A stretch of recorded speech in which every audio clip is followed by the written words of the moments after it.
Welcome to Local Bites, the podcast of the International Society for Ecology and Culture, dedicated to the revitalization of cultural and biological diversity and the strengthening of local communities and economies worldwide. In this show, we'll be featuring critical voices and inspiring examples from the global movement for localization. Welcome to Local Bites, tracking the rise of localist movements and ideas from around the world. I'm Brian Emerson. Today's topic: why local ownership matters. Governments around the world have adopted a whole suite of policies that favor large, non-local businesses. Infrastructure developments, tax incentives, lax regulations, corporate-friendly free trade agreements, and lavish subsidies, all with the aim of creating so-called good business climates that make their regions more attractive to global corporations. This strategy is seen as the best way to grow a region's economy, tackle unemployment, and generate tax revenues for government services. It's no surprise, then, that today most sectors of the economy are dominated not by a diversity of small local businesses anchored to their communities, but by a few megacorporations, big box retail stores like Walmart and Tesco, transnational food corporations like McDonald's and Coca-Cola, seed and agribusiness companies like Monsanto, Cargill, online giants like Amazon, as well as truly colossal financial institutions, J.P. Morgan Chase, Bank of America, Goldman Sachs. You get the idea. Although corporate-friendly policies have been undertaken in the name of job creation and economic progress, growing evidence suggests that consolidated ownership in the hands of a few global corporations actually undermines local economies. It leads to greater unemployment, stagnant wages, worsening inequality, and even increases the risk of large-scale economic crisis. Many people are also concerned that concentrated economic power threatens democracy itself. All of this is leading a growing chorus of economic analysts to call for an alternative model, one that promotes more decentralized ownership and control over the economy, and that prioritizes local production for local needs. Advocates of this alternative model point to research showing how relocalizing economic activity can actually generate multiple social, economic, and environmental benefits. So why does local ownership matter? To help us answer this question, we'll be speaking with local economy expert Stacy Mitchell. Stacy Mitchell works for the US-based Institute for Local Self-Reliance, where she directs the Community-Scaled Economy Initiative. Mitchell is a researcher and analyst who advises business groups, grassroots organizations, and policymakers, helping them design strategies to curb economic consolidation and strengthen community-rooted enterprises. Her work has appeared in various publications, including Business Week, Salon, The Nation, and Grist. She is also author of the book The Big Box Swindle: The True Cost of Mega Retailers and the Fight for America's Independent Businesses. Stacy Mitchell, welcome to Local Bites. It's great to be with you. Stacy, you've spent your career promoting the benefits of local business and banking on the one hand, and on the other, warning against the negative impacts of economic development policies that seem to promote consolidation by favoring large global retailers like Walmart at the expense of small local businesses. You've clearly spent a lot of time thinking about and advocating for a pro-local economic agenda. So to begin our conversation, I wonder if you could give our listeners a succinct overview of the benefits of local business ownership and community-scaled financial institutions like community banks and credit unions. We'll talk about some of the specific evidence you've compiled in a moment, but to start, broadly speaking, why does local ownership matter? I think one of the most important reasons is to democratize ownership of the economy and to bring that decision making, which now is so concentrated in the hands of a few big businesses, a few big banks, a few big agribusinesses. We need to bring that control back out to people, to communities, to the local level, so that we all have an ability to shape our own future and to make decisions about the shape of the economy that will ultimately nurture our community and nurture the environment. And I will also just add that we know that shifting more in the direction of local businesses, smaller scale production, local banking, those kinds of strategies lead to more jobs and better paying jobs and to a richer variety of more meaningful employment. And we know as well that local businesses help to generate a lot of social capital and build really strong networks of connection among people that has a variety of benefits. Okay, so let's talk about some of the evidence behind these claims. Could you share with us some of the key studies demonstrating the benefits of local ownership and community banking? Maybe you could also talk about some of the research that has looked at the impact of large retail chains like Walmart on local communities and economies. Sure. Well, there are quite a few. We have a library on our site called Key Studies on Big Box Retail and Independent Business that really walks through a lot of this. And also in the banking section of our site, we've got a lot of graphs and explanatory stuff that walks through, what we know about the benefits of community banks. Some of the things that I think are real highlights in terms of the studies that are out there, there have been a number of studies that have looked at, what happens to dollars that you spend in a locally owned business versus dollars that you spend at a national chain or on Amazon. And what they find is that those dollars, when they go into a local business, they create far greater economic benefits in your local area, and they support more jobs.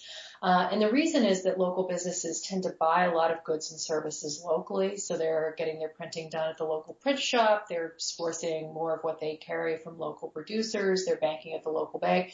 So those dollars circulate and they support a whole web of economic activity locally. Whereas if you buy something on Amazon or at Target, the money more or less just evaporates. It leaves the local area and doesn't produce any of those secondary benefits. So that's one of the more interesting data points out there. We also, we and others have done a lot of research on the jobs argument. And one of the things that you hear, whenever a big company wants to open a new facility, when, Amazon wants to build a warehouse in some state or Walmart wants to open a store, one of the things you hear is, well, this is going to create jobs. But in fact, the research consistently shows that those projects actually eliminate more jobs than they create. We know, for example, in the case of Amazon, for every $10 million in retail sales that they do, they're creating about 14 jobs. Every $10 million in retail sales that goes into locally owned brick and mortar businesses creates about 50 jobs.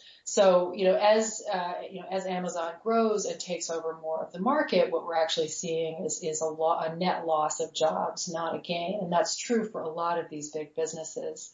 And I would also note in the context of community banking, which is kind of a uniquely important sector of the economy in the sense that, the financial system really has the shape and structure of your financial system really determines a lot about the shape and structure of the rest of your economy. Because if you have, as we do, more and more of your banking assets held by these giant banks like Bank of America, JP Morgan Chase, those giant banks primarily like to use your money to speculate on Wall Street, to finance big corporations and that kind of thing. And so that's the kind of economy you get if big banks are the dominant form. What our research has found is that community banks do a lot more lending to small businesses, a lot more lending that is productive, that really supports the development of community assets. And so that's one of the community banks are like a different sort of animal than big banks in terms of what the business model is and how much they contribute. So I think that evidence is really compelling as well.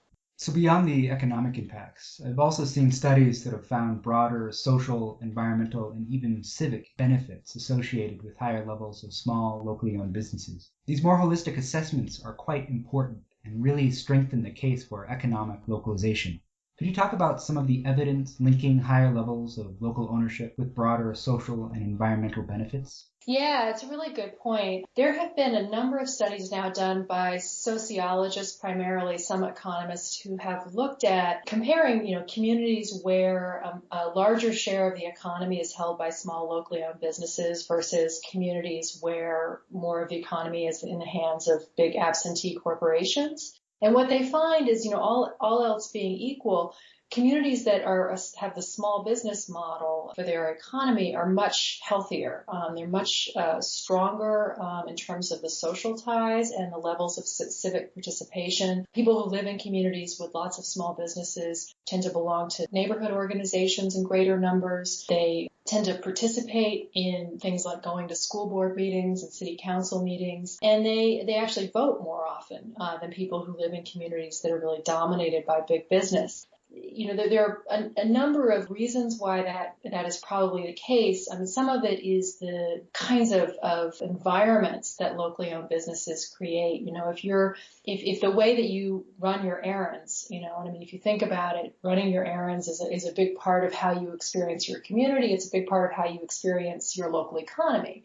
And if running your errands means, going into a walkable business district where you're going from locally owned store to locally owned store, where the owners maybe know you by name, where you're running into your neighbors and having happenstance kinds of conversations about things that are going on in the neighborhood or the community, it's a much more social and a much more interactive way to engage with your local economy than if you are getting into your car and driving to a big box store, which, the chances of running into someone are much lower, studies have found there, and where the environment really is not very conducive to that kind of casual loitering and chit chat that you find happening, while you're waiting in line at the bakery or, walking down the sidewalk. So those different environments are really incredibly powerful. I also think, that the actual ownership, it gives, having control of your economy locally, gives communities, it means that they have the resources at their own disposal and the capacity to address their own problems in a way that a community that's dependent on outside corporations doesn't. And one of the most interesting studies in this whole body of research is a study that found that communities that have more local businesses are actually physically healthier. The population is healthier physically, and they have a lower mortality rate. You're actually less, your mortality rate is lower if you belong to a community with a strong local economy. And the authors of that study, which was in the Cambridge Journal of Regions, the authors there said, we think the connection is something that they described as collective efficacy, which was basically the capacity of people to act together for their own mutual benefit. And local ownership was something that really gave them the capacity to address their own problems. In the case of public health, it might be the kinds of communities that are setting up bike paths or creating space for farmers markets. It's the communities that work well, that come together to solve problems. And we don't see that the more and more corporations take over. It really just destroys that civic capital. I'd like to talk about sustainability issues as well. Are there any environmental benefits that might flow from higher levels of local ownership? We've done a lot of research on the environmental consequences of the opposite, with the environmental consequences of Walmart, for example, and the enormous amounts of fossil fuel involved in that particular business model. When you've got a far-flung system of production and distribution that's moving goods around the world, often very shoddily produced goods that go quite quickly from a factory to a landfill because they don't last very long. And where customers are having to drive, the amount of driving that we do for shopping has grown dramatically. And if you look at that acceleration, if you look at that line, if you graph it, it goes really hand in hand with the growth of this big box retail model. So, I think to begin to really solve that problem, we've got to go back to smaller scale, locally owned businesses that are embedded in communities and in neighborhoods where it's possible to walk, or maybe it's a short drive or public transit to get to a business, and where you've got a business that, because of its local ownership, it has some flexibility about sourcing. It can actually source goods to the extent that they're available from the local economy, from the local region. It's a very different model. And I would also add, I think it's really critical when we think about how do we build an economy that is actually compatible with our need to reduce our impact on the climate. One of the biggest issues and one of the biggest obstacles is really political. It's the ability of big companies to own Congress and to block legislation to act on the climate crisis. And local businesses don't game the political process in the same way, because one of the things that's so important about local ownership is that it complicates business decision making in socially beneficial ways. Which is to say that if you're a local owner of a business, you're going to think twice about dumping toxics into the local waterway, because that's the same water system that supplies your drinking water. If there's a referendum on whether to lower taxes on businesses, you have to weigh, the benefit maybe to your bottom line against the fact that it's your kids who go to the schools who are going to see their budgets cut as a result of that. So, it's a different kind of decision making, and one where community needs and environmental needs are more aligned than they are with big corporations.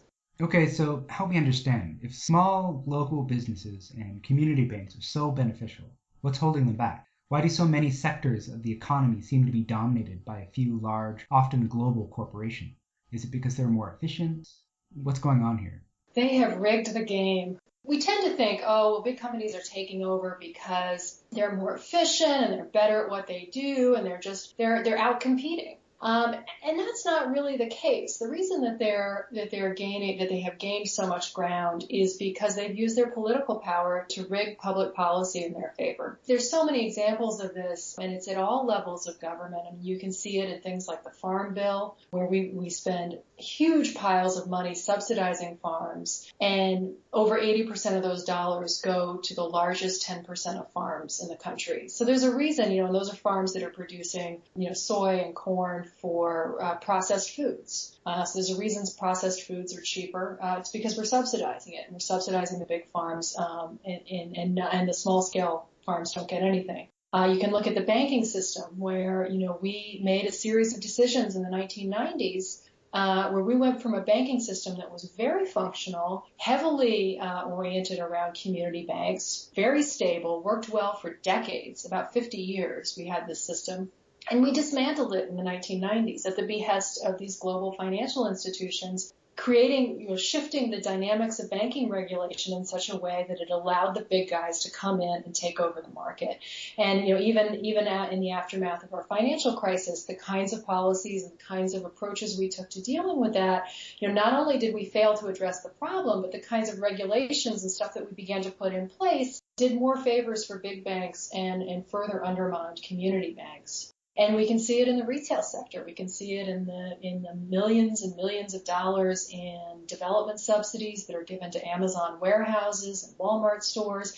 I mean, if you're a local hardware store owner and you go down to your city council and you're like, well, I'm thinking about, expanding, maybe open a second location, can I have a $500,000 tax break? I mean, you'll be laughed out of the room, and they will say to you, this is a free market. You got to go out there and compete, right? And meanwhile, their biggest competitors are being subsidized. So this is throughout our public policy.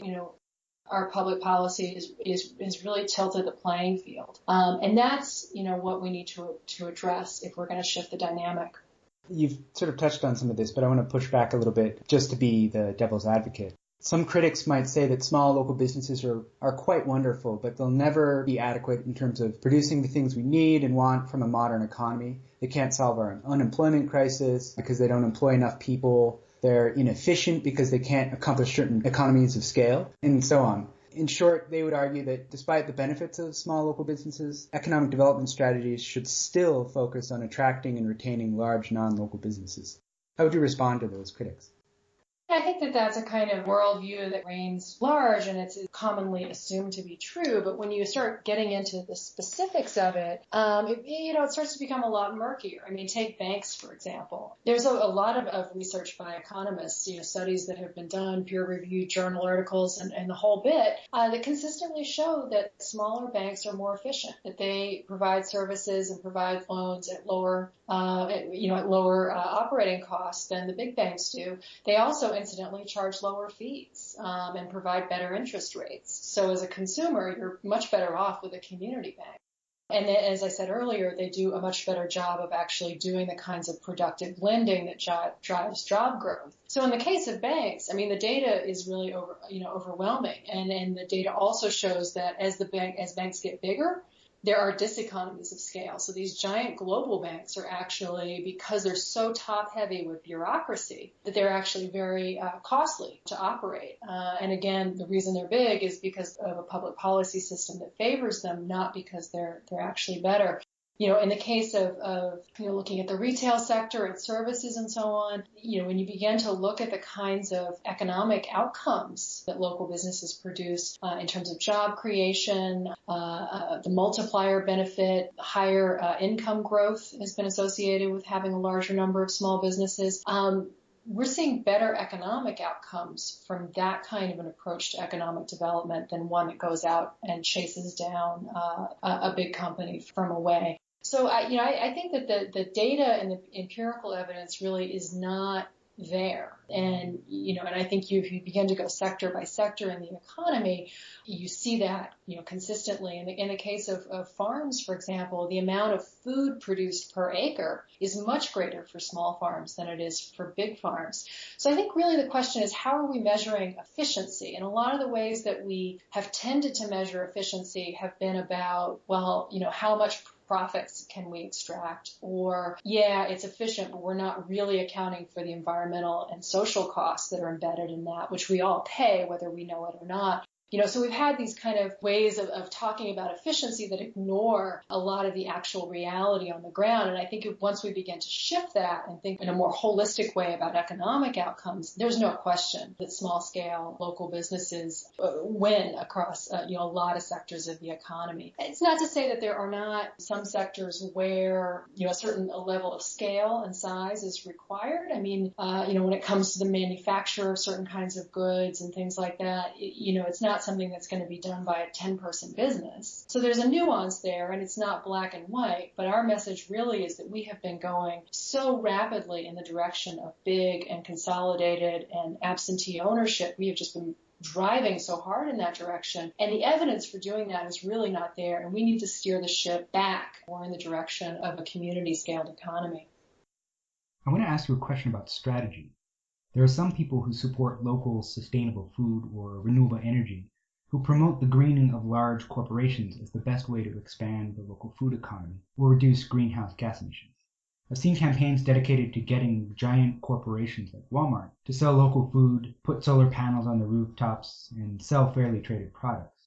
The argument is that because of the vast market share these firms control, it's quicker, more practical, and more efficient to green corporate practices rather than replacing these corporations with smaller, more democratic local alternatives. Do you think this is a good strategy? Well, just as a little bit of background, Walmart barely sold any groceries at all 15, 20 years ago. So they have come out of really nowhere in the space of a very short period of time, have grown to capture $1 out of every $4 that Americans spend on groceries. It's astonishing. We've never had a grocery chain at a national scale like that so dominant, controlling a quarter of our entire food system. And there are over 40 metro areas where Walmart now has 50% grocery market share, and the trajectory of its growth is incredible. So we began to, you don't have to go very far out on the path that it's on to see it control 50% of the U.S. food system. I think that's pretty scary.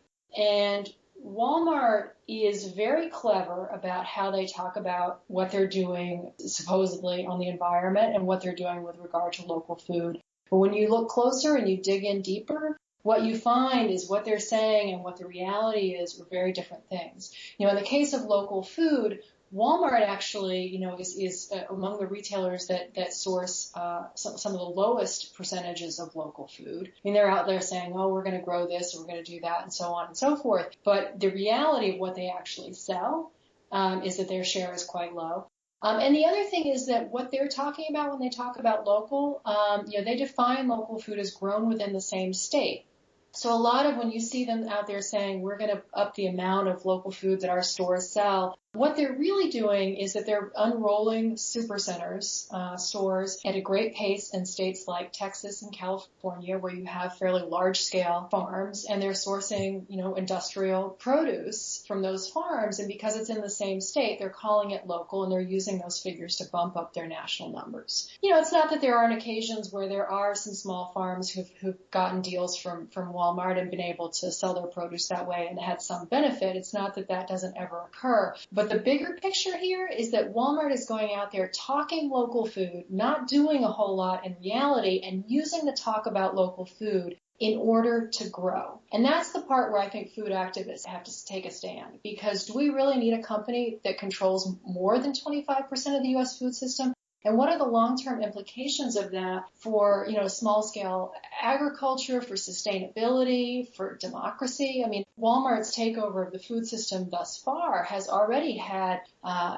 this intense effect in terms of consolidation up the food chain. So what we've seen is that meat packers and dairy companies and processors of all kinds have merged in order to try to bulk up because they're scared of being a supplier to Walmart and not, having enough heft to hold their own in that relationship. So there have been this whole slew of mergers that Walmart has triggered. And then those companies, as they've gotten bigger, have been able to use their might to push down prices that go to farmers and to push down wages that are paid to food workers. So Walmart's effect on the food system has been this squeezing of workers, squeezing of farmers, and squeezing of local economies. And so, going down the path of saying, well, Walmart's doing something good in terms of local food is a very slippery slope to endorsing that company being able to continue to grow and to take over more of our food system.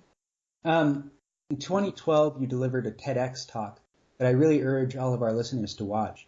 The title of your talk was Why We Can't Shop Our Way to a Better Economy. What were you trying to convey with that title? We've seen this great emergence of a kind of grassroots movement for local economy. In the last 10 years, we've seen local first campaigns and buy local initiatives take root all across the country. There are growing numbers of independent businesses that are becoming part of those initiatives. There's a lot of activity that's happening that's really exciting, and we've even begun to see a little bit of an uptick. In some of these sectors, we've got growing numbers of small-scale farms for the first time in 50 years. Instead of small farms being on the decline, they're actually going up in numbers. We've added over 500 new independent bookstores in this country in the last 5 years. The number of small neighborhood grocers is on the rise. More people have moved their accounts from big banks to local credit unions. There's a lot of exciting stuff happening, and there's a real sense that there's a public consciousness and shift that's happening out there. However, as exciting as all of that is, my analysis is that it's very unlikely that we're going to shift the larger dynamic with this consumer-focused approach on its own. It's been great in terms of being a mobilization and education tool and a way to engage people. But we can't change the system by trying to marshal our collective power as consumers, because our power as consumers is very weak and very limited. What we really need to do is change the rules. We really need to change those policies that I talked about earlier. And that means that we've got to exercise our citizen muscle. It means we have to come together as citizens to change the way government works and the way public policy works. And so that was the primary message of the talk. Well, maybe to elaborate a bit, you talked about where our taxpayer money goes and what kind of businesses it supports and some other policies. Could you lay out the components of a localist policy agenda? What would your platform look like? Sure, absolutely. And we're working right now on this localist policy agenda and bringing other organizations and people together really around pushing this shared narrative and this shared platform. Some of the components of that, you can look at the food system and you can say, we really ought to overhaul the Farm Bill and have the Farm Bill be about how do we produce healthy food that nourishes communities. And I think if you approach it from that angle, you begin to think about a public policy framework that is much more supportive of community-scaled agriculture. In terms of the banking sector, there are, in some ways, the answers there are quite simple, because from the Great Depression until the late 1980s, we really had a policy framework in place that ensured that community banks and credit unions were the mainstay of our financial system. We had things that limited the ability of banks to branch across state lines. There were some restrictions around that. We limited the ability of banks to cross the line between, regular banking and investment banking. Those kinds of policies, we really need to go back to that framework. And then there are things, that's at a federal level. There are things that states, I think, can do in the interim on the financial front. Things like looking at the Bank of North Dakota model, which has been, North Dakota has a very different banking system than the rest of the country, a banking system where community banks are very prevalent, where there's a lot of small business lending, and it's mainly because they have this very interesting public bank that helps support that local banking system. In the case of the retail sector, which is a big sector of our economy and is very determinative because retail is really the window into manufacturing. And so the way that your retail sector is structured has a lot to do with what kinds of manufactured goods make it onto store shelves. So it's a really pivotal sector of our economy. There, I think it's, we need to resurrect antitrust law. We need to look at the ways that companies like Walmart and Amazon are exercising their market power to undermine competition. And we need to use local land use and economic development policy much more aggressively. We've worked with some cities and one state to put in place economic impact review laws that basically say, look, you want to open a store here, big store, you have to undergo an economic impact analysis. We're going to look at how that, you're going to create some jobs, but how many jobs are you going to eliminate? What's going to be the impact on small businesses? What's going to be the impact on the circulation of dollars? And what we've seen in the places that have those policies is that more and more of those kinds of developments are turned down because once people actually have the facts about the impacts, it really changes the decision. So those are just, it gives you a little bit of a flavor, but there's a lot out there, I think, that is an opportunity for reform and restructuring if we think about policy with a different framework and a different set of goals. And the opportunities, there are some big federal issues, obviously, but there are also a lot of opportunities at the local and state level that I think are within our grasp and can become the beginnings of an organizing and movement building strategy. Okay, so we've talked a little bit about local and federal policy changes. Have you been following the developments around the two new large global trade agreements, the Trans-Pacific Partnership and the Transatlantic Free Trade Agreement, both very similar to NAFTA? And if so, how do you think these kind of treaties, these trade deals, could impact local economies? Or will they? They certainly matter. We work with a lot of communities to implement local policies to support the local economy, and some of those policies are potentially threatened by these kinds of trade agreements. For example, the ability of local government to give preferences when it's doing for procurement, for purchasing to local businesses. So, for example, if the schools want to focus on getting more of their food from local farms, that kind of thing could potentially be overturned by some of these trade agreements. It gets complicated quickly, but it's definitely an area of concern for us. So you've been tracking the local economy movement for many years. Could you highlight a few specific examples of what you consider the most promising pro-local initiatives? Well, the growth of the local economy movement has been quite dramatic in the last few years. We've seen independent business alliances and local first groups take root in over 150 cities and now count about 40,000 independent businesses as members. And those are initiatives that are working directly on at the local level on how to rebuild local economies and how to shift public support to local businesses. And we know that those initiatives are making a difference. We at the Institute for Local Self-Reliance just did a national survey of 2,600 independent business owners across the country, and overwhelmingly the ones in communities with those kinds of initiatives said it was absolutely helping their business, and they cited a lot of very specific benefits, including new customers and healthier sales and revenue. So that's been exciting, and this is obviously something that is more and more on people's minds. We're seeing other organizations, I think, that are coming around to this way of thinking, and more activity in this whole area. So this is it's a good place to be versus say 5 or 10 years ago. And how can listeners get involved? Well, for people who want more detail on any of the kinds of things that I talked about, both in terms of the studies and the research as well as the policy approaches, our website is ilsr.org, Institute for Local Self-Reliance. We have a rules library, which is a library of model policies with supporting research. And then, I think, often a good place to start is within your own community and conversations with your neighbors and with existing community organizations that have, some organizational infrastructure that you can begin to build on. Certainly if you're, getting involved in forming an independent business alliance can be a great thing for shifting the direction in your community.